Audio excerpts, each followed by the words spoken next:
Hello, Mr. Lee here. We're going to learn how to graph and go over some needed vocabulary terms.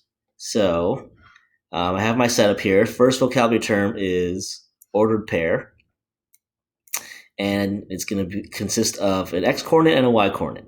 Okay, so if you look at my point right here, I'm going to move on the x-axis, which is this horizontal axis. I label it x, and notice how the coordinates change. Okay, right now it's at 0, 0. That's the default point. If I move 1 in the x direction, it becomes 1, 0.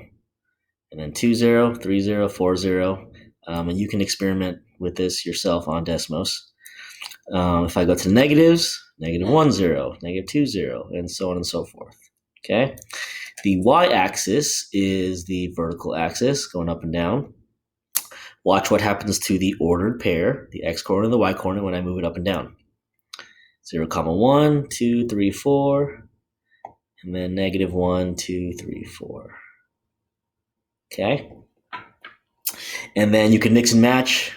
You can move, let's say, 3 in the x direction and then 5 in the y direction for a final ordered pair of 3, 5. Okay, I can do something a little bit more abstract. Maybe try some negatives. I can go negative 4, negative 6. All right? So very important to be precise with both your x and y movements. I like to start at the origin, we call it, 0, 0, and then move in the x direction, move in the y direction, and then finalize your point. Okay? Next set of vocabulary terms are quadrants. So we call the top right corner quadrant 1. We're going to use some Roman numerals here. We're going to go counterclockwise to quadrant 2, quadrant 3, and then quadrant 4. Okay, that's just how the coordinate plane is divided up. Okay, so for example, if I take my point again and I put any point in this corner, you would say this is in quadrant 1. You would say this point's in quadrant 2, this point's in quadrant 3, this point's in quadrant 4.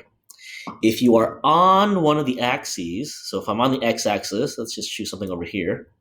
I'm on the x-axis. You are neither in quadrant 2 or 3. You would just say you are on the x-axis, right? Similarly, if you're on the y-axis, let's just go up here.